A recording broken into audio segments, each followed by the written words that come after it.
podcast to honor the gods. This better come with a sacrifice. Deus Ex Media.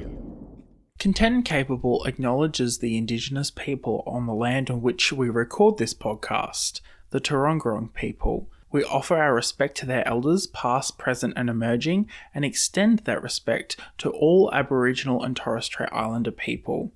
Sovereignty was never ceded. Welcome to Content Capable. My name's Sam, I'm your host, and joining me today is Josh from Super Scary. Josh, it's lovely to have you on and chat to you. It feels like only a week ago I last spoke to you. Yeah, pretty much. Well, thank you for coming on to my show. Do you want me to talk about my show right now, or Yeah. Oh well, yeah. Tell us a little bit more about Super Scary. yeah. I just didn't want to just go into it, but yeah. So I'm from the Super Scary podcast. We talk about everything from the supernatural to the superpowered. It's mainly a horror themed podcast, but we do talk about like sci-fi, superheroes. Anything, at this point, I'm kind of like, it's my podcast, my rules, I guess. So I can spin anything into, Look, yeah. On the third season, we're on to the third season of Content and Capable here, and someone asked me to redefine my brand, and I said I'd get back to them and never did. Christina, if it was you, I apologize. I think it might have been Charlie, and Charlie, I understand, but also having to write down in words exactly what I want so that other people know what I want and what I don't want. It's just way too hard of a task. Right. Yeah. Yeah, I totally relate to that. And, I feel like I'm a pretty creative person, and I feel like I always have ideas for podcasts or ideas of, how to make Super Scary better. And it's all like these big grand ideas that I would need time, which I don't necessarily always have. So this is the thing. It's like this is a hobby theoretically for right. everyone. Right. We're not making a huge amount of money off this or any money at all. Some people are losing money on the podcast they create. So, right. It's not a cheap thing to continue creating. Yeah. No, and especially I find if I'm doing something and it's about a topic I like, even though, maybe for balance I should be doing something else, or, for branding I should be focusing on something different, I'm like, nah, whatever, we're going to do what I want. And it's not screw the growth of the podcast. It's more for my mental health to be able to continue doing this for as long as I want to be able to do this. I need to do something stupid for once.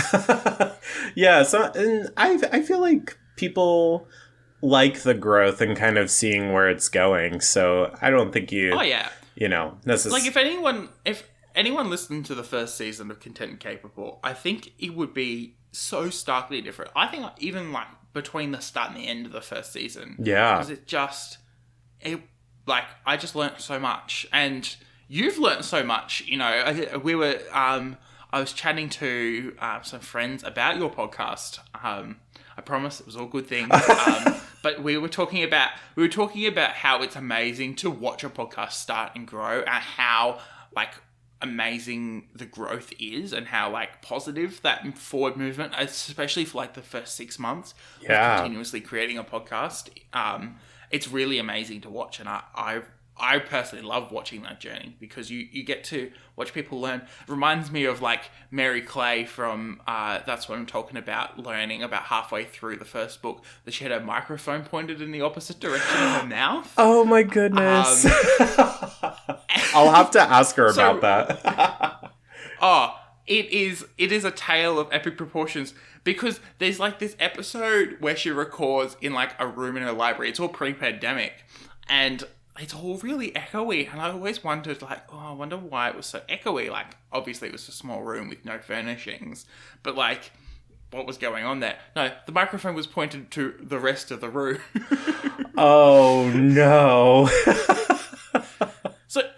like it was an unusable episode, but it just wasn't the greatest Right. quality. Right. And now Mary Clay sounds like she could be on like a Spotify original podcast. So oh yeah, I mean her episodes are like amazing. The quality and everything, you know.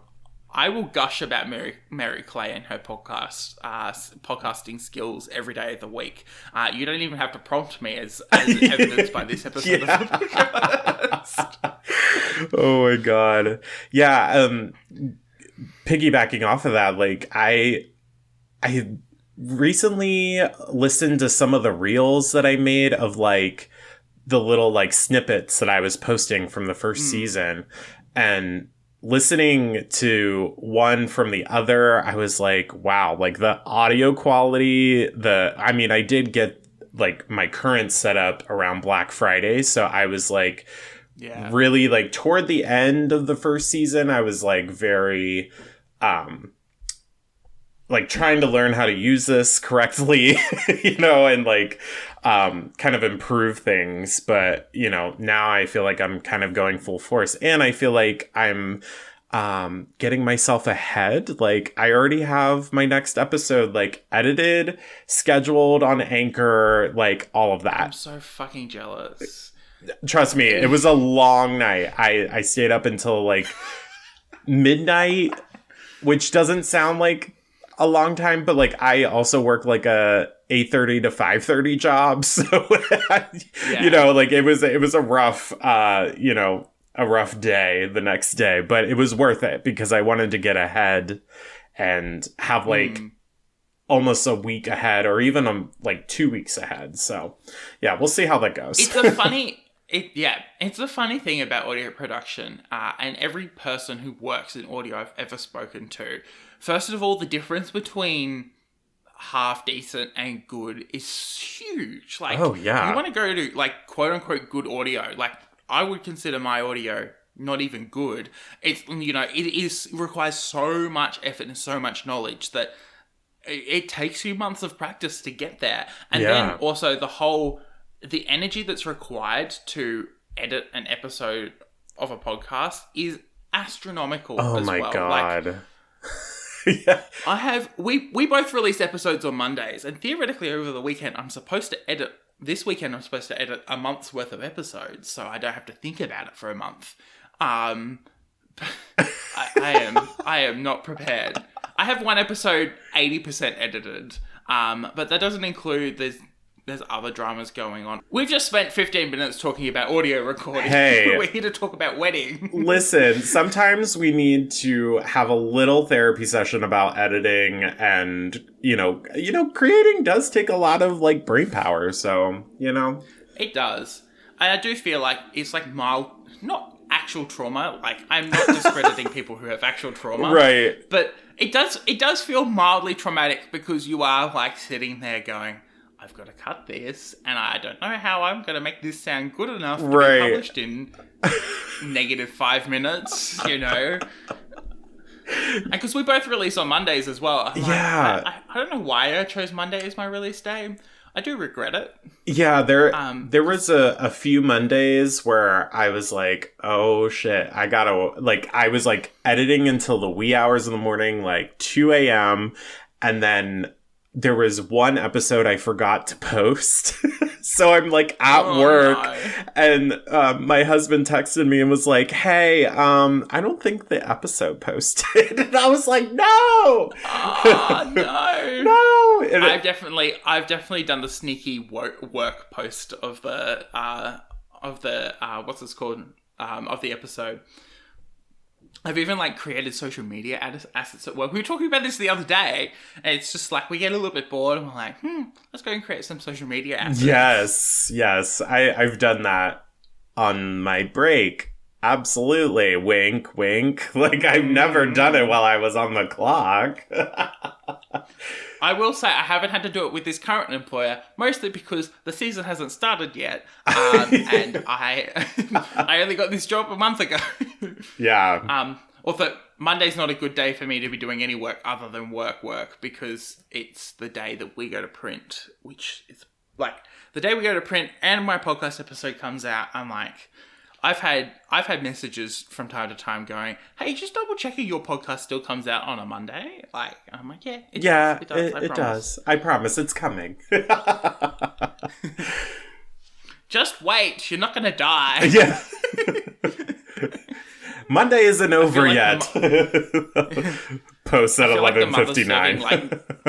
Oh yeah, I feel like the mother serving dinner to like a whole bunch of hungry children. Oh yeah, because.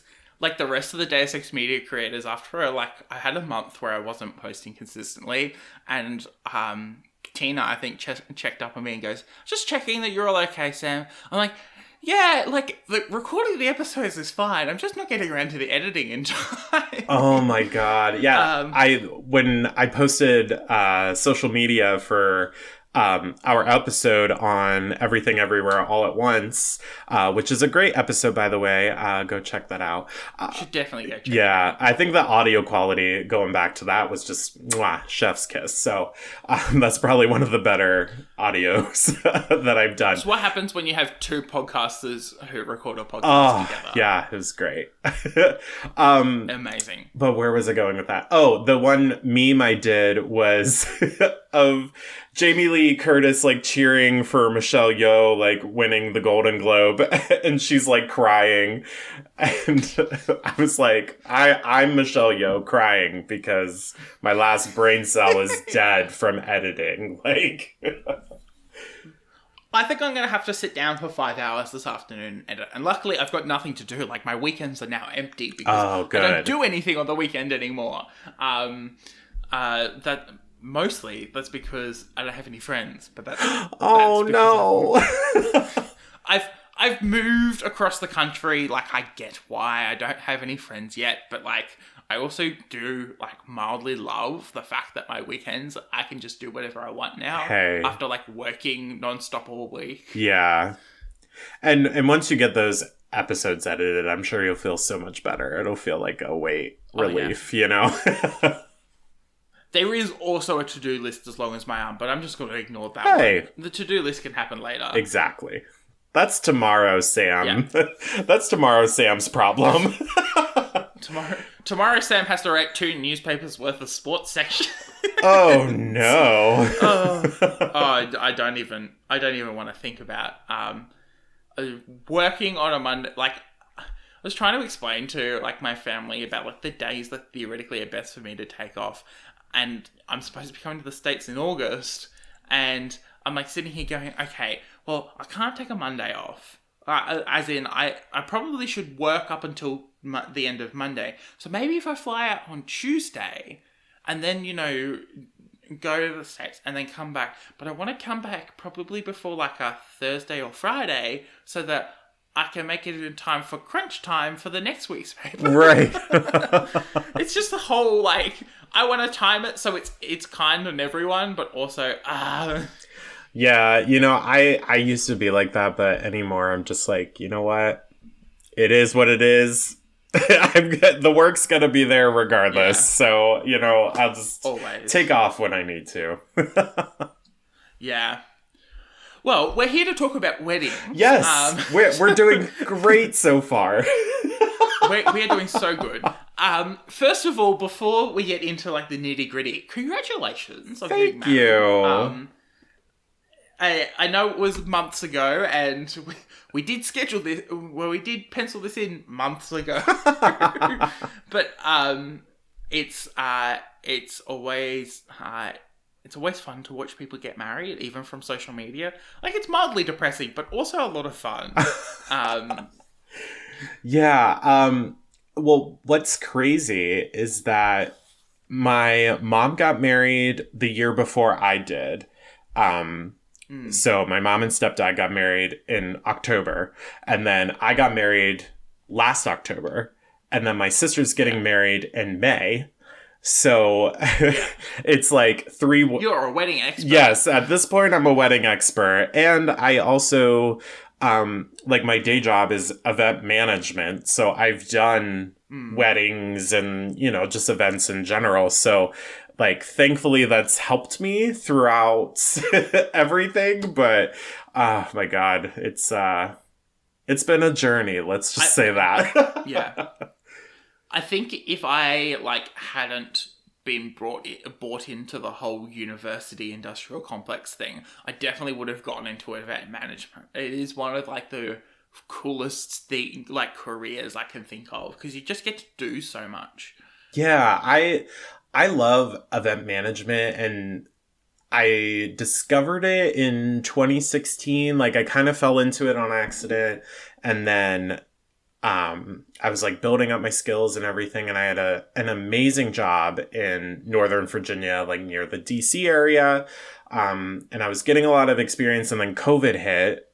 So naturally the event industry was just like crap that year, about year and a half, 2 years.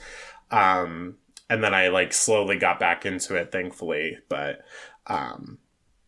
yeah, so it's fascinating. We seem to be having the opposite at the moment, where there are so many events going on. I'm like, the poor event managers must be working themselves silly at the moment, because there's just we're all trying to make up for lost time. Yeah. Well, honestly, now, I just started a new job in December, and I started taking my own clients in January, and I'm kind of in a more corporate market. So I deal with a lot of those groups, and it is just amazing. How many groups will come to you that on a Friday and be like, hey, I need an event for the following Tuesday. The time frame is so it didn't used to be like that. So now everybody's just we need a meeting, we need this, we need that, and it's all short time frame. It's crazy. It's amazing how fast you can turn around something, though, when you are given that such a short deadline, and especially when there's money on the line as well. They're like, if you can do it, we'll give you money for you to be able to work faster. Yeah. Come on. Yeah, it's amazing. I feel like I work pretty well under pressure, which essentially is what happened during my wedding planning, because I was procrastinating a lot.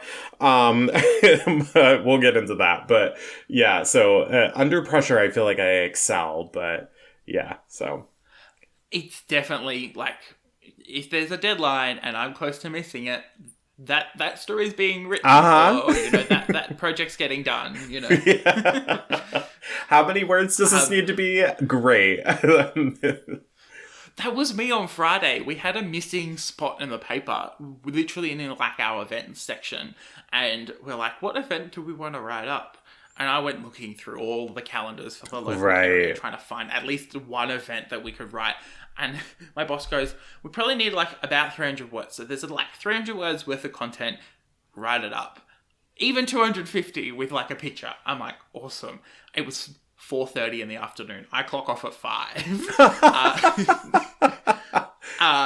And so I scour and I find this event that's a month away that we haven't written a lot on, because every event within the next month we've written a lot on, because it's February, which everyone calls Deaduary here because nothing happens. So I find this event and I write up, and it is 5 minutes to 5 and I'm at 240 words, and I'm like, I am the most amazing human being. Oh my goodness. That is amazing. There's enough long words in here. It'll fit. You have the thesaurus open, what's a longer, synonym for this word? I've done that so many times. It was a mountain biking event. I explained the tracks in detail. This is 250 words of my best fluff. Wow. That is amazing. Oh, yeah. Oh, yeah, it was lovely. It's a special event, and, there's a reason, there was motive for us to write about it, but it was working under pressure, yet again, 1 hour. I'd done all my work for the day, which was the other weird thing. I was like, I met all my deadlines, because I try to get all of my stories done by Friday so I can help write the sports section on a Monday, which is, yeah. So did you help out with your mother's wedding? Yeah, so my mom basically did in her own decor and everything. But my main role was since she lives in Pennsylvania, I live in Virginia, so to kind of help her out, I worked at a grocery store called Publix at the time, and their bakery is amazing. And I mean, we've traveled with wedding cakes about 2 hours. So I conferred with my bakery manager and I was like, hey, like my mom's getting married at this time and it was like October. So like the weather was great. Will this cake last if I take it up? And they were like, yeah, probably. So, probably. So I took a 3-tier cake from Virginia to Pennsylvania, which is about like a 5-6 hour drive. I was like white knuckling on the steering wheel. It turned out great. Perfect. Lovely. But I've seen people travel with cakes before. My aunt has a bad habit of taking all like the dry ingredients in a bag when she comes up for Easter or something. She'll like bring her like hot cross bun mix or something, and I'm like, and so we'll see her unpack her suitcase, and then all of a sudden a bag of like this weird flour just ends up on the bench at our or wherever we're staying, and we go, us kids are like trying to tidy up and go, what's going on here? What is what's this? And they're like, yeah, go put it in the pantry. It's for later. yeah. But driving with a whole 3-tier cake, no thank you. Oh yeah, it was a little scary, but but I think the way that we had packed it was in like a big square box, and they had, like had it like the way they set it up. It was like it was gonna be fine. Yeah. So thankfully, and it's kind of funny. When my parents got married in '92, there's this very funny story that my mom always says about as they were leaving, they kept the top tier of the cake because it's tradition in weddings to save like a slice or the top tier, and then you eat it a year later, like you freeze it and eat it a year later. So they had saved the top tier, and I guess my gram was like walking down the steps of the community hall where they got married, and she slipped, and that top tier had like fell on the ground. It smashed, and it's No. yeah, it's Oh, that's terrible. yeah. But it was terrible, quote unquote, at the time, but you know, it's like a funny story now that we always talk about. So as I was like, because my mom got married at like a bed and breakfast type place, where they had a bed and breakfast, and then they had a barn that they refurbished as like a event venue, which is like very, very popular right now in the United States. I don't know about like Australia, like what your trends are right now, but we love a good winery. Oh yeah. As I found out, in the wine country here, it is you know, they do a wedding every second week at the wineries. Other than that, it's like I don't know. I haven't been to enough weddings recently. Like I went to a whole bunch of weddings when I was like 11, 12, when all my aunts and uncles were getting married. And then that's been about it. I haven't been invited to a wedding in a very long time. Other than the one I got invited to on Facebook last week, but that was a whole other weird thing. Yeah, to be honest, I hadn't really gone to many weddings growing up. Like, I feel like I have a very, like, small family. And then my husband and I have been together for a total of 10 years. Wow. Yeah, so we got married around the time of our 10th anniversary, which was, like, pretty cool.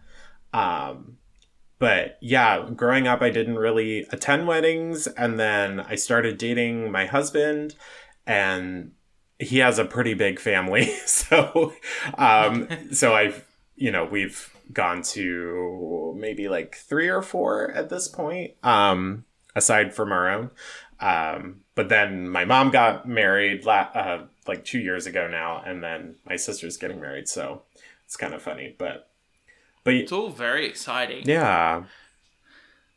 So, like, with your wedding then, like, for you as someone with a background in event management, what was the process? Like, what were some of the priorities for you in terms of, like, decision making about what you wanted in your wedding? Yeah, so we got engaged in 2016, actually. So we were kind of, like, sitting on it for a minute, just because where we were living at the time, it was pretty expensive. Like, you know, the DC, like DMV area is very very expensive.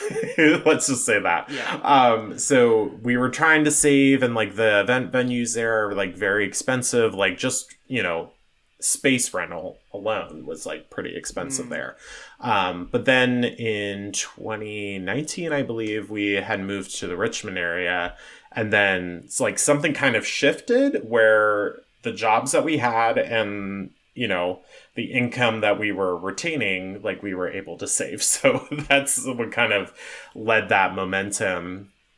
But funnily enough, when we got engaged, I wasn't in the event management industry yet. So I was like very much a novice at everything, which is like the average person. Like how do you plan a wedding? Like there's no like by the book, like, hey, get your venue first, get this first, get that first. Yeah.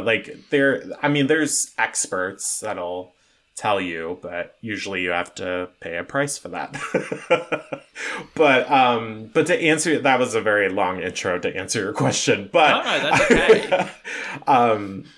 But to answer your question, since being in event management, I feel like food was definitely a main priority for us, especially because Frank is Peruvian and he really wanted to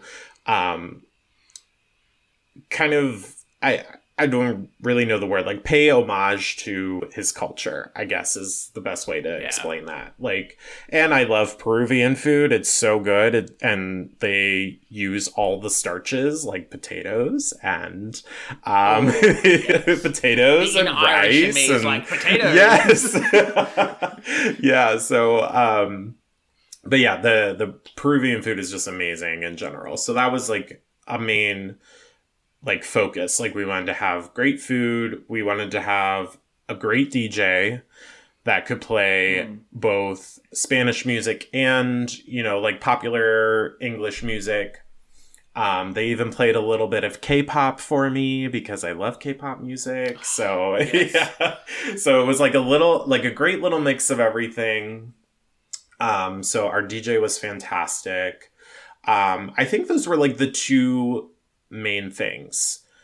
Like, we could get married anywhere. You know what I mean? Like, for us, well, like our venue was beautiful as well. We had it outside. It was on like a historic tavern property. And they had like this beautiful gazebo and like all this stuff. So, so the venue was beautiful, but like we could have, put our DJ and food anywhere and it would have worked. You know what I mean? I think that's the beauty of like a wedding, at least from my perspective. The memories I have of the weddings I've been to, because I've only been to a few, are always more about the people and the experience rather than like the place. It's for me who lives in such a food-centric family, it is partially the food, but it's also getting to see all my aunts and uncles and everyone getting dressed up, and we all head in, like we're all Catholic, so we all head into the church, and you do the rehearsal and then the actual thing, and the whole drama of getting into a nice set of clothes and pieces. And I think that's the more memorable part for I think anyone who attends a wedding, rather than is it are the windows correct? Right. Something weird like that.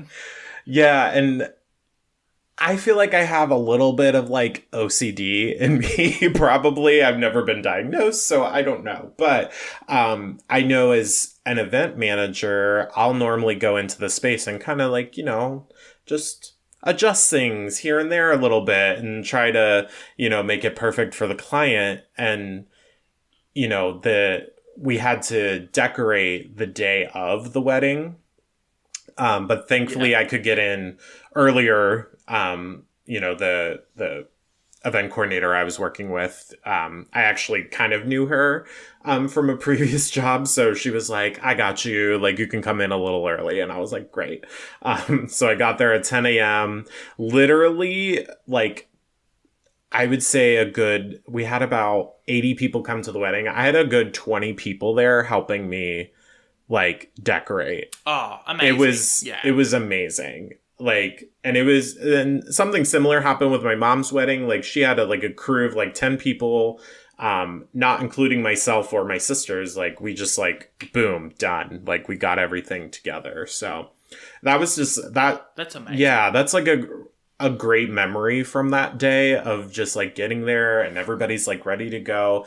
It was a little overwhelming because everybody's like, okay, where do you want this like random photo? Like, where do you want this welcome sign? Where do you want this? And I just had to like stand there and be like, okay, it's fine. Everybody's trying to help. Do not freak out.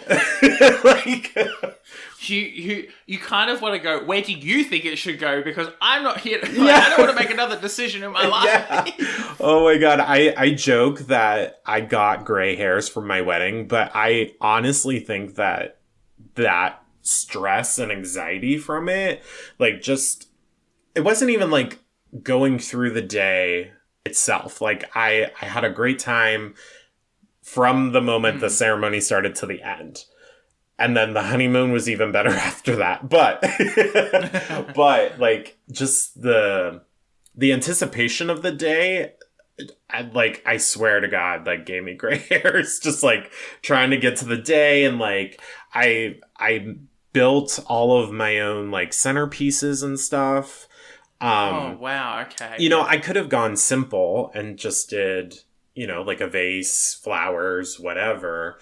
But for whatever reason, I wanted to get really intricate and build these like beautiful centerpieces on like these charger plates. And yeah, it was, but it turned out beautiful. I was about to say, to be honest, at least it was you and your husband who had to make the decisions and not like a team of 5 or 6 people all with their own different vision of how like the event's going to go and having to deal with that. Right. And like, I think that's one of the beauties of wedding planning is that you've only got like 2 people to confer with, theoretically. Although the parents sometimes get involved. I've seen some horror stories. Yeah. That like, you know. Yeah, I was going to say, usually like traditionally, supposedly it's always the bride's side of the family that like pays for the wedding. And then the groom's side of the family pays for certain things. And it's like, I mean, I feel like that is less of the norm now, but you know, for Frank and I, like we did everything ourselves, so it was great because we only had to confer with each other, really. And because our venue didn't offer like catering and stuff, we had a little bit more work to do of like finding a caterer that we liked and finding a photographer that we liked and a DJ and et cetera, but at the end of the day, like everything that we chose, like I wouldn't change a thing. Yeah, exactly. It's one of those weird, I think, aspects of life that you don't really think about. Your comment about like who traditionally is supposed to pay for things really got me, because I'm like sitting here going, I have no idea about the financial side of all of that stuff. Like, I would assume that I would have to foot the bill because it's my wedding. Like, I foot the bill, right? Know? But I've definitely like, I don't know. There's some stories from my parents' wedding 20-something years ago now that make my eyebrows rise quite a bit. And I'm like, whoa, okay, didn't realize that was happening. Like, we had an airline collapse about 2 or 3 weeks before my parents' wedding, which meant that half of my father's side of the family didn't rock up to the wedding because they couldn't get on the plane to get to Sydney where my parents had the wedding. Yeah. There were just so many random things. Like, and you don't think about it. Like, you always, like, especially for someone, like, you just don't think that all your guests are also, like, making preparations and have a whole set of other things going on as well. You're just solely focused on the wedding. And right. From time to time, you get, like, that knock back into reality. You go, oh, shit. Life exists outside of a wedding. Yeah. I mean, for that entire year between... Like, we basically, we got the venue, like, about a year before. So probably, like, end of 2021, we confirmed the venue. And then from then on, it was, like, go time. Like, we were, like, trying to like, who knew that, you know, my colors were like a rose pink, like a ballet pink almost, and then Frank's side was like a royal blue. Who knew that Michael's, Hobby Lobby, all of that would not have the colors that I wanted? So I'm like painstakingly like trying to buy floral from like Dollar Tree and Michael's and Hobby Lobby and like all these different places, like Target, Walmart. Like, I'm trying to like collect all this stuff. And then after the wedding, I have all this like fake floral that I don't need anymore. But thankfully, my sister has blue as a color. So I literally visited her like 2 or 3 weeks ago. And I took this huge black bin and I just gave it to her as a Christmas present. I was like, here you go, girl. Use what you want. Whatever you don't, just don't give it back to me because I do not want it. I had that when I moved down here. So I'm about 2,000 kilometers, which I don't know how much that is in miles. Maybe editing Sam will feel like adding it in. But, you know, it's like a good 20-hour drive. I'm a 20-hour drive away from where my parents live. And we put on a shirt one day, and it was a shirt that just clearly didn't fit me. I'm like, well, this shirt isn't mine. So I brought it back up to me when I flew back home last weekend to go and visit. So I was like, here, take this shirt. Do not give it back to me. I don't care what you say, whether it's yours or not. Go and find someone who owns it. And then I texted my brother on Monday and I said, can you please make sure you give your mother these things from your house so that she can bring them back down with her when she comes and visits next week? Yes. The coordinating, it's crazy. Yeah. All the random stuff that you have to like do and like process for an event like that. Like, I've run a couple of university balls and bits and pieces which feel like a wedding, except there's like 1,000 people. Yeah. And you're like, are we going to make a profit? Are we going to break even? Please? Can we break even? Please, please, please. Because it's a commercial venture. It's nothing. We're not doing this out of the kindness of our hearts. We're hoping to make some money. Right. But it was, we had a similar thing. So we got to the ball was in September, October. I think it was actually my parents' wedding anniversary. It must have been September. And there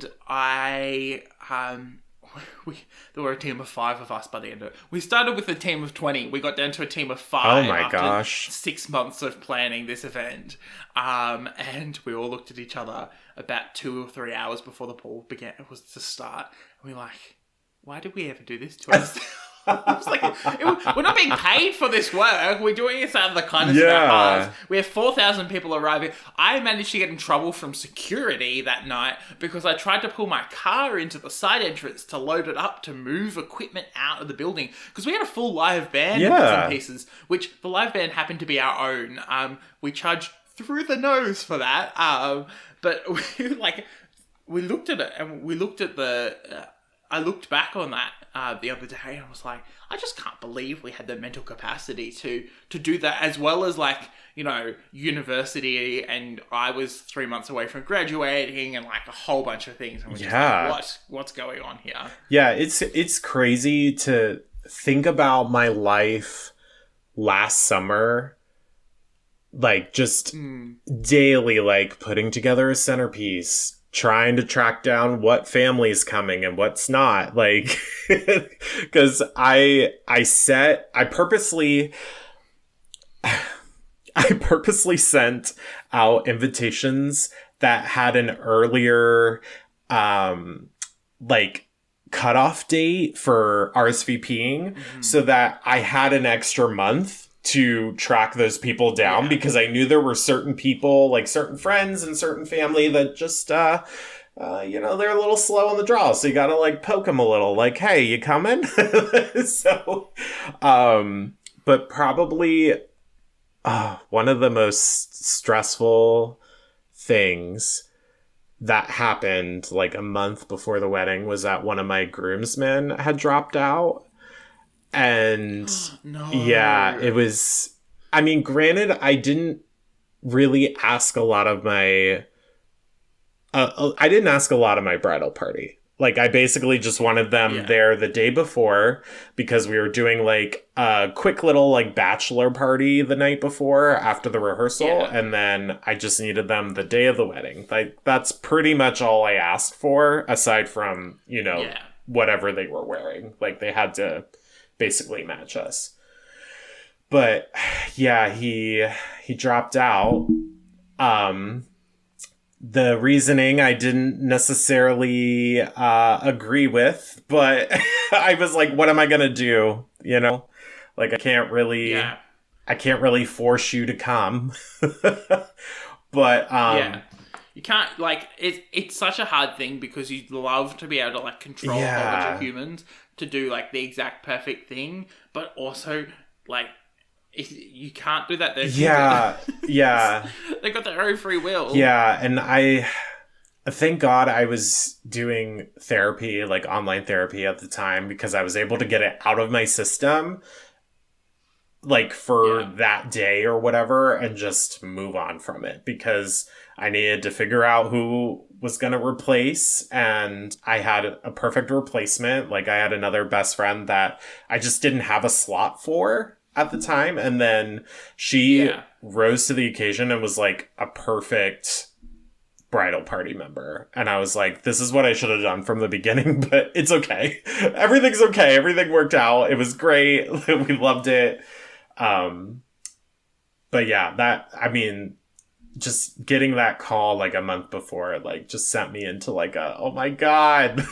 Like, it's like a whole reset. Like, obviously, like, then your expectations have to shift, and you're like, well, now I've got to find, you know, either someone to replace, or, you know, and then it's like, do I find someone to replace? Do I bother? Right. It's only a month away.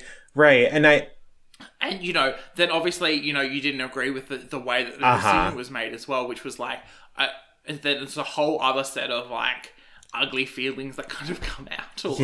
And it sucks because sometimes I still have those ugly feelings, and I'm like, which is like a completely normal reaction to have, but I'm also the type of person, I'm like, I don't want to spend my energy on this, you know, like, in my early 20s, you know, I'm soon to be 31. In my early 20s, I would absolutely hold on to that, like, pettiness and anger. But now I'm just at a point where I'm like, I don't have time for that. You know, if you're going to be there, you're going to be there. If you don't, it's okay. Whatever. But, exactly. But I agree, the kind of piggybacking off of that point, it's kind of crazy, like, the people that'll RSVP to an event like a wedding, and then they don't show up for whatever reason. And, like, you know, life happens, like, people get sick, you know, especially in the age post-COVID, which a few of our, like, RSVPs did end up getting COVID, like, right before, and I'm like, what are you doing? You know, but yeah, and then other people just didn't show up, which I thought was weird, without any kind of, like, hey, sorry we missed it, like, you know what I mean? Oh, they didn't even, like, message you on the day or something. It was strange, but, you know, it happens. That's the way events are, you know, and I usually talk to my clients, and I'm like, hey, you're saying that you're expecting 100. Realistically, you're gonna end up with like 75. like there's just gonna be people that don't show up, but, you know. It was very fascinating, I think, in the age of Facebook and Facebook events, bits and pieces. So, like, I don't know what it's like in the States, but my generation uses a lot of Facebook events to organize things. So, when I was celebrating my 21st last year, it was like a lot of Facebook events and bits and pieces, and I have other friends who have celebrated their 21st as well, and so people can see if you've RSVP'd or not. And I often base the attitude I go into an event based on who has RSVP'd to the event. So, like, when I went back up to Queensland the other day for a 21st, I knew that a whole bunch of, like, a certain group of friends were rocking up. So I was like, awesome. I don't have to be stressed or, like, have to be in I'm going to meet new people kind of mood. And that was, like, really lovely. But when the events I've organised, I've had a whole bunch of people texting, oh, sorry, I can't turn up. I just like, for whatever reason, or they just say they can't turn up. And I'm sitting here going, oh, that's a bit depressing. Like, come on.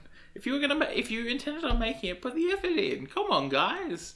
I think our event attendance culture has changed a lot.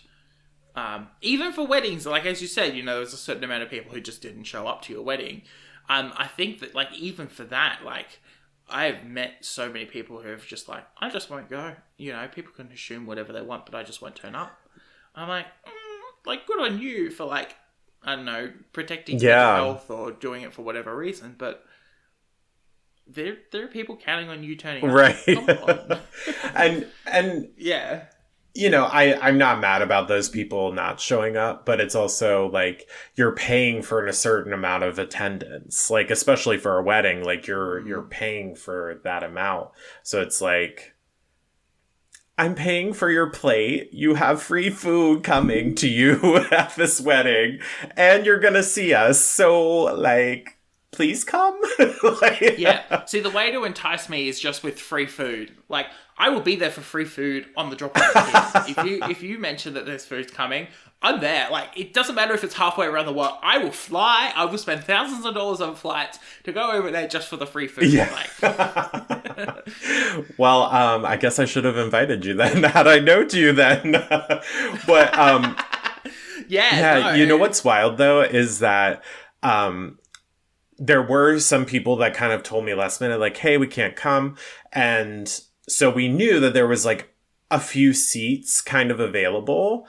I ended up inviting Christina and her husband, Sean. I was like, hey, like, and it was like the week of the wedding. And I was like, hey, it was like the Monday before. So she had a little bit of time if she really wanted to come. But I was like, hey, like, I know this is very last minute. But if you want to come to our wedding, you're more than welcome to. Here's the invitation. Just let me know. So she didn't end up coming. I think she had to go out of town or something, but it was, we were just kind of like, I've seen that with event planning as well. I once rocked up to, there was a wildflower festival here, and I rocked up to it. 2 people had paid for this. The lunch had already been fully paid for, but 2 people had like rocked up for the lunch. So I was there as a press member, and then they got like half their staff to just come and participate in the lunch. It's like, we've already paid for it. You may as well get a full lunch on you might as well. They rocked up incredibly late, but we had the best time because there was all these staff members who are like, we're just here for the free food. Like, hey, I'm the same way. I'm always like, oh, there's free food. Oh, there's leftovers from yesterday's like potluck. Like, I'll absolutely eat that. I've gotten good at saying no to people trying to give me food as I leave an event, but I will take my own leftovers. Oh yeah, I'll eat them. Oh like, yeah. I think I've become the leftovers king because I'll make like a big batch of like dinner, and it's theoretically meal prep, but I think of it as leftovers because you've got all this like, I'll make a meal, I'll eat a portion of it, and then I'll portion out the rest of it and go, that's my meal. That's smart. I try to do that. It never usually works because I'm a thick bitch, I would say. I love my food, so I tend to... You're speaking to another thick bitch here, so... Oh my gosh, yeah. And speaking of food, the food for our wedding was amazing. And I actually got our wedding cake through Publix again, through the same grocery store that I did for my mom's, because it just works so well. So, and that it was just beautiful. And Frank's aunt, who lives in Florida, she actually like flew up and she was like, you know what? I used to work in Disney in their like bakeries and stuff, so she's used to making these big like grand like wedding cakes and stuff for people. So she used a bunch of the leftover like fake floral that I was using for decorations, and she she made this like cascading like floral decorations on the cake, and it was it was so freaking beautiful. That cake table, she was like, she made it work. Like whatever stuff I had left over, she was like, just give it all to me and I will use it, and it turned out beautiful.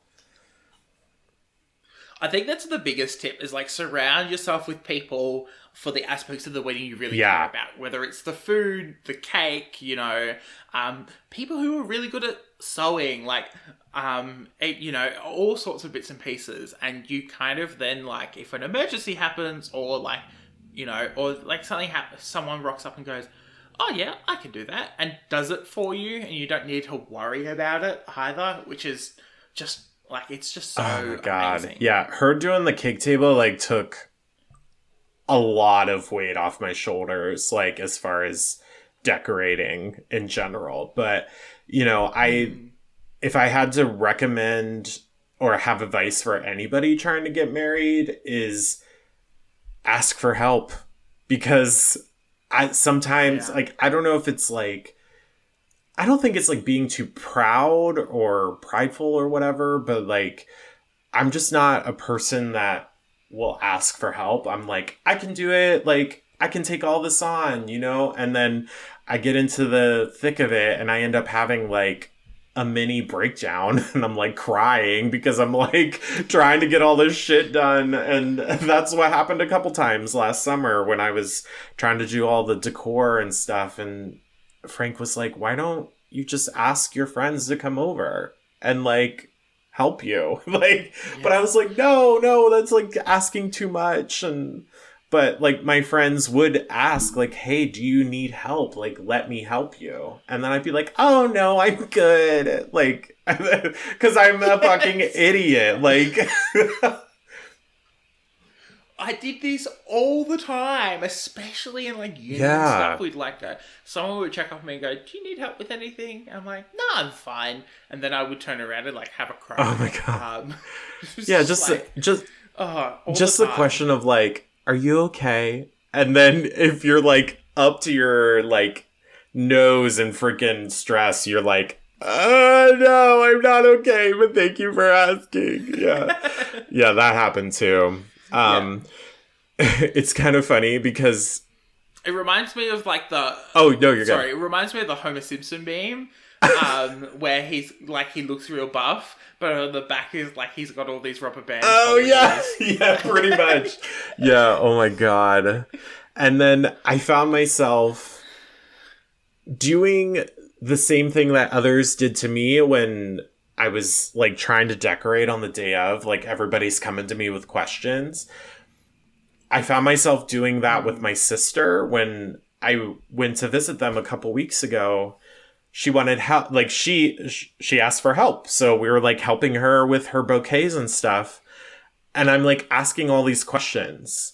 And then after a while, she like she was like stressed. So she like started crying a little bit. And I was like, oh shit, I'm doing to her what others did to me. And now I'm terrible.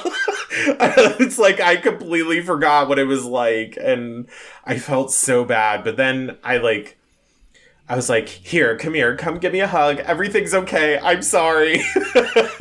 And then we just made it a competition of like, hey, let's see who can make the best bouquet, like wink, wink. And then all four of us made these beautiful bouquets and they all looked cohesive. And I was like, look at that.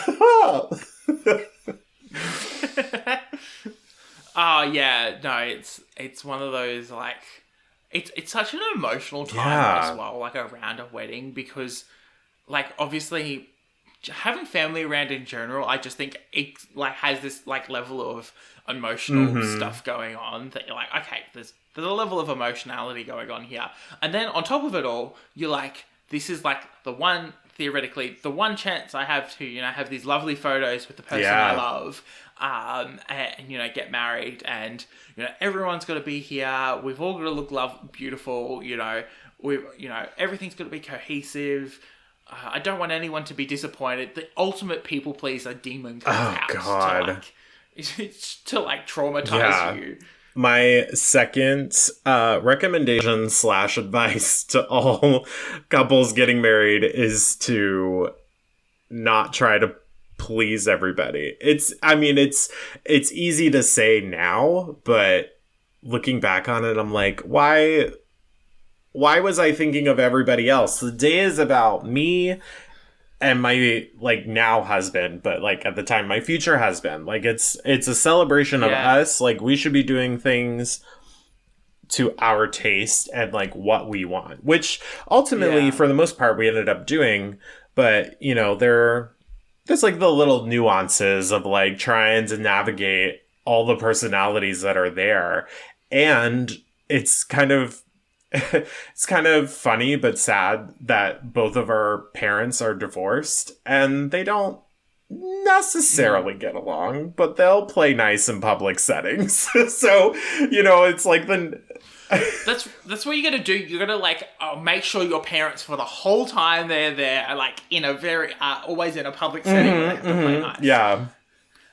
My parents do that too. Like my parents love each other, but they will have their like domestic spats.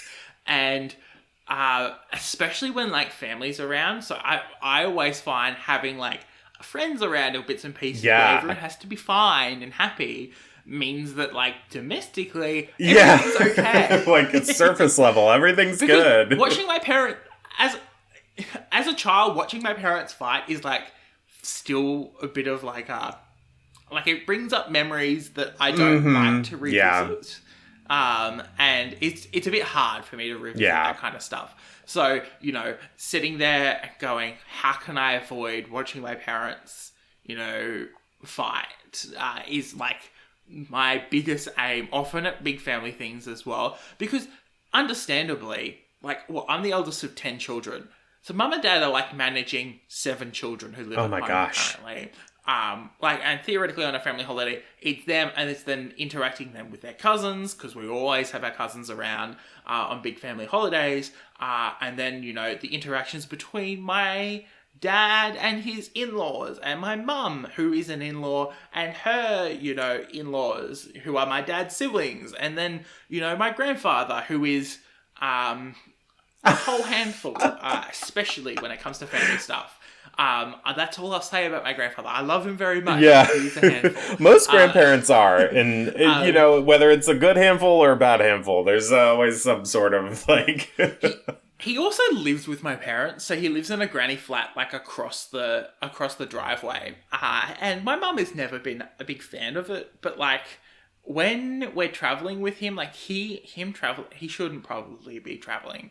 But because we have family who live across the country, he often has to travel, and we're sitting here going, yeah, like, he's not the most fun person to travel with. So they often now delegate it to us adult children. So myself, actually, not even just the adult children, the children over the age of 15. I've traveled with my grandfather on trips. My brother, who is now 17, but like at the age of 16, was traveling with him. I know that my brothers who are now 19 have done trips with him before. We love it because we find the whole thing hilarious, because he is a pain to go through an airport with. But, you know, it's still like, to us it's funny because it's not our parents yet. Right. So we can laugh because we know that in the end, our parents have to deal with that, not us. Right. Oh my gosh. Also, at the end of a trip when you're tired, you're like, I just want to go home, and he's harassing the poor lady at the desk about trying to get a window seat when clearly he needs an aisle seat. Is something that you kind of you give the side eye to the flight attendant. You go, don't give him the window seat. Just don't. Please don't. It'll be better for everyone if you just don't. Oh my god. Oh my goodness. But yes, no, the family dynamic going into a wedding is great. Watching 2 different families come together and try to socialize is even better, I want to say. Yeah. It's like a game. Yeah, it is. And, you know, for whatever reason, I wanted to create a seating chart, which at the end of the day didn't necessarily work out. It kind of did. But, excuse me. But, yeah, so I had us at like a little half moon table so we could see everybody. And then we had one table to our left that we dubbed the dad's table, where the dads sat together. And then we had another table where the moms sat together.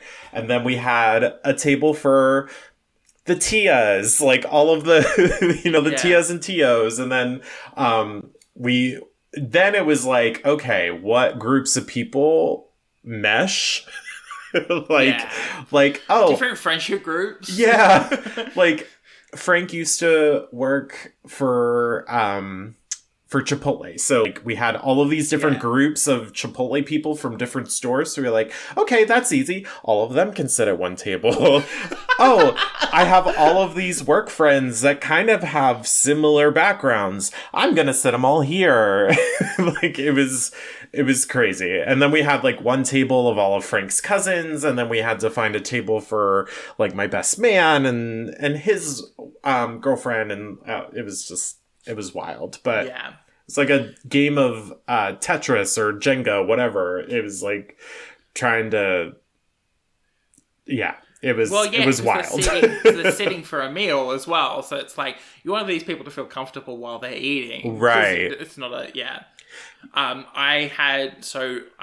for one of the many celebrations around my 21st, I invited a whole bunch of my friends who work in radio and a whole bunch of my friends that I've known playing music with. And they did not mesh. At one point, the radio group were inside, the music group were outside. At one point, the radio group went outside and the music group went inside. Do not know what was going on. Oh my. They were polite. They'd like say hello to each other, but they didn't hang out with each other. And I sat there at the end of the night going, what the hell just happened? Like, I felt guilty because I would like have to spend time with one group and then I have to go back out and go, well, I'm going to spend time. And my music friends are very good at making themselves feel at home.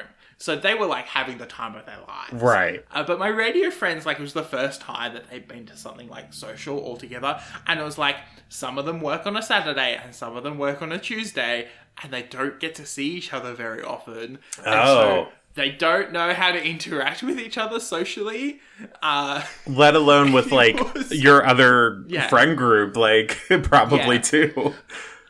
Then there was a weird rumor that went around that one of my radio friends was into one of my music friends, which was completely not true. Like, I'd known it was not true, but I then got follow-up questions for weeks afterwards about these two that had like a really long conversation. They got really like talking a lot, but everyone's like, especially band kids are the worst. Oh my God, yes. They're like, let's assume it's a relationship. Yeah. Let's assume that they're into each other. And I'm like sitting here, guys, not everything's a relationship. Yeah, they're just talking. My band friends, it's fine. Yeah. My band friends are obsessed with, like, shipping people together, or, like, who's dating who, or, like, oh, are they broken up? Are they dating? No one's... to the point where there are couples that I know of that haven't told anyone that they're dating because they just don't want to stir more shit at the moment. Right. Oh. Like, we just can't do this anymore. And I'm like, yeah, fair. That's fair. That's fair. Yeah. Yeah, it's, overall, like, everybody pretty much mesh pretty well. Like, all of my parents specifically played nice, which I was a little worried about, but they both have their own, like, new partners now, so I feel like they're in a better space. But I had a pep talk with everyone in my family, and I was like, listen, like, this is my day. Don't fuck it up. In a nice way, I said that. But I was just basically like, like, this is my day. Like, please play nice for the sake of me, please. Yeah. Yeah, exactly. It reminds me of, there's a series called, I'm searching up on Netflix right now, to ruin, How to Ruin Christmas, it's called. Because the reason why it's called How to Ruin a Christmas List is because it's set at Christmas time. And, but, like, there is a wedding at Christmas time. And then, like, the next season, there's a funeral at Christmas time. Oh, my and then goodness. the next season's, like, a baby shower. And it's, like, it's black. So if you want to go support black content, go and check it out. It's about, but it's, like, I don't know where in Africa. I want to say South African, but it's very African humor, which I love. I really love the sarcasm that comes with African humor. And it's just like amazing. And it reminds me of that, like the whole, this is my day. Just because you don't get along doesn't mean you get to ruin my day. Yeah. And it also makes me, like, I just had this thought, like, my bridal party, everyone on my side, they all knew each other, like, through different ways. Like, my two best friends knew my friend Matt from, like, prior to me knowing them. Like, they went to college together and, like, kind of ran around the same circle. So it was, like, kind of funny that, like, they had a connection. Two of my friends, like, worked with me at another place. So it was, like, that coworker relation. They were like, oh, I haven't seen you in years. And, yeah, it was just, like, everybody kind of meshed really well and kind of knew each other from, like, other events or whatever, or other paths of life. So it was, like, really cool to kind of sit back and, like, see that happening. And we went bowling for the bachelor party before we went to the club and got fucked up, which that's a whole other story. You've got to do something, like, fairly reasonable before you go and get fucked right up. Like, you've got to, yeah, we couldn't just hit the ground running. So we went bowling and it was awesome. And then we went and got fucked up. A couple people were, like, really sloshed, let's just say.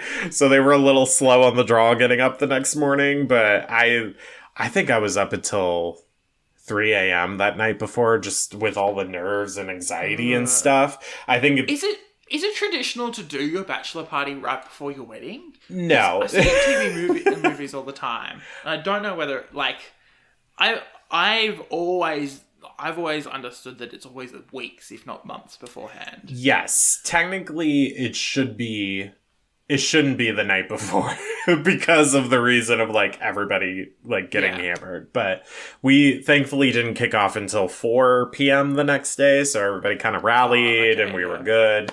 But yeah, it was just easier. And I think this goes into the people-pleasing conversation because, like, I didn't want to ask too much of my bridal party, so I was like, why don't we just have it the night before, because everybody will be here. And then if other family or whatever that's in town, like, most of Frank's cousins are around the same age as us, so we were like, if they want to come out, they can, or my sisters can come out, or, you know, whatever. Like, we can just make it a big party wherever we go. But I just thought of that. I was like, well, I kind of did that to not ask too much of my bridal party. Which is, like, the complete opposite of what most couples do. Like, usually, traditionally, you're asking a lot of that bridal party. But, my main thing was just, like, just show up on Friday and Saturday. Just help me, like, decorate on Saturday. That's the main thing. Then you can go get ready and we can go party. Like, that's, you know, at the end of the day, I just want to eat good food and dance. Like, I love that. Yeah. That's amazing. And so your sister's wedding, as you said, is coming up this year. Are you helping out with that one, I'm guessing? Yeah. So originally she kind of wanted me to do all of the planning as far as, like, communicating with the venue and, like, communicating with catering and all that. I was in the middle of planning my own wedding. So I was like, at the time when she asked me, and I was like, as much as I want to help you right now, like, I just don't have the time and capacity to do so. But after my wedding, I can absolutely, like, help you with those final months. Because, she's getting married in May. it's February now as of recording, so she has about So you got like 3 months. 3 months, yeah. So I helped her with the bouquets, and I'm gonna be kind of the day of person that people come to and say, "Hey, where is this going? Hey, like, the place is burning down. What do you want me to do?" You know what I mean? Like, that way, like her and her future husband can just enjoy the day. Yeah, so I definitely, that's another thing I recommend to people is, finding a family member or friend that isn't involved with the bridal party to kind of be that behind the scenes person. Like, somebody that you trust will make a good decision. Yeah. So I'm basically, that's kind of my main role on the day of, and I'll probably get with her and be like, "Hey, like, give me kind of like an idea of how you want tables set up, and I will take care of the decorating portion." So that way, like, she can just kind of like stand back and be that person that's like, "Hey, like, move that over here." Like, just minor things. And I kind of direct people. Big picture stuff. Yeah. Well, thank you so much for coming on Content and Capable. It's been so fascinating to chat to you. And weirdly, not that I'm in a relationship with anyone or anything, it's made me excited for, like, going to a wedding in the future, or like, or even planning my own. So it's been lovely to chat to you. Well, thank you for having me on. I love chatting. I'm a big talker. I think we're both like that. We both come from like journalism, communications type background. So, it's awesome to always talk to you. So someone, a future guest on the podcast, turned around to me and said, this was a line that got me by surprise. I have to say it right now. Wow.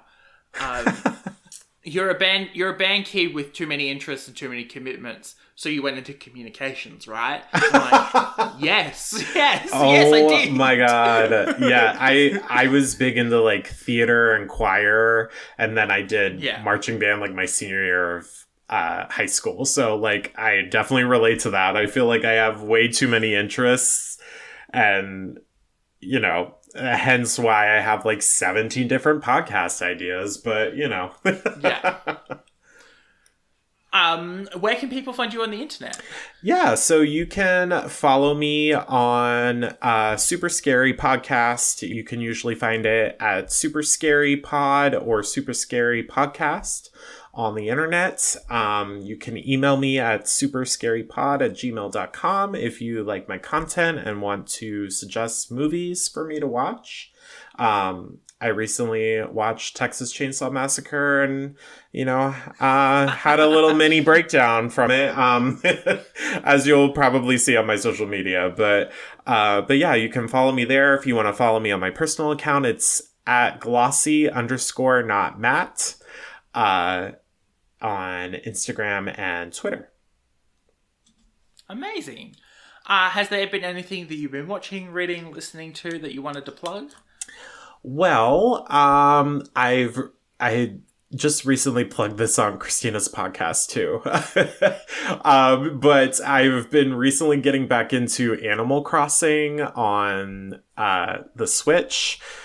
So I've been enjoying that. I recently watched Wednesday on Netflix, finally. I was a little behind the times on that, but that was a fantastic show.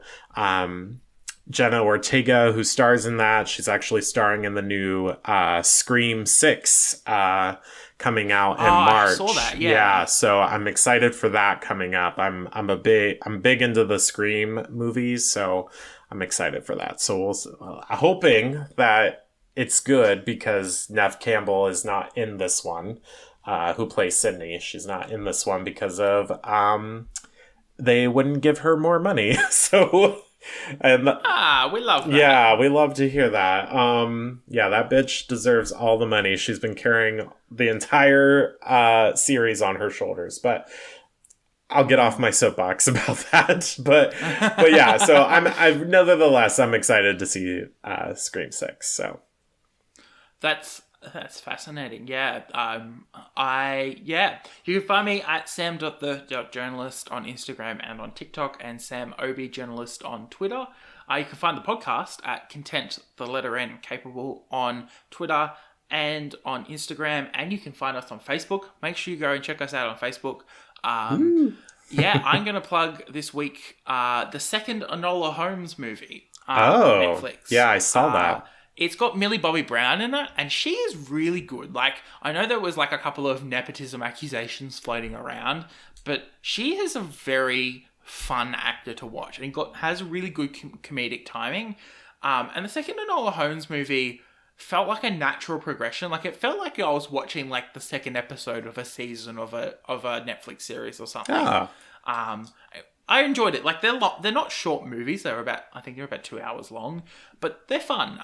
And I really love the Victorian era. It's one of my, like, I'm a history nerd in general, but I love that era because it's just like such a fun time of where like the Industrial Revolution and, you know, the Renaissance meet, and you know, you've got this weird amalgamation of like modern thinking with traditional dresses and everything, which I think is amazing. But yeah, such a fun one. It reminds me very much of like if you've read like those like those detective ones where you'd have to try to figure out what was wrong. Oh yeah. I always thought I had the answer to the mystery, and it used to always be wildly wrong. But yeah, no, I really enjoyed it. So definitely go check it out. Nice. I'll have to check that out. I saw the previews for it, but I haven't had a chance to see it yet. No, it took me a little while to get around to watching it too. So I was very happy that I ended up spending the time and watching it. I could probably watch those movies again now. Oh, they're nice. They're a lot of fun. They're a good romp. They're nice and light too, as well. Yeah. With just enough like scariness to go, oh yeah, this is an adult movie. Yeah. Thank you so much, Josh, for coming on the podcast. It has been such a privilege to speak to you and learn more about you on this episode and just in general. So all the best for the future. Thank you. Thank you for listening to Content and Capable. You can follow the podcast socials at Content, the letter N, Capable on Instagram and Twitter. You can send an email to contentandcapablepod@gmail.com. Please give us a review on iTunes or Spotify to help others know that you love this podcast. The art was done by Opia. You can follow them at opia_art_. Opia is spelled O-P-I-A. Feel free to message them about making art for your project. Our music was written, recorded, and edited by Isabel Strauss-Riggs. You can find Izzy at Kane_I. That's I is in the body part. On Instagram and Twitter, and on YouTube at KaneI with no spaces. Feel free to message her about making music for your project or editing your podcast. Coffee, tea, honor, cabbage. Long ago, the four elements lived in harmony. Then, shit went totally cray when the Avatar attacked. Only the Cabbage Man, merchant of fine cruciferous vegetables, could stand against his trolling. But when the world needed some dank veg, he vanished.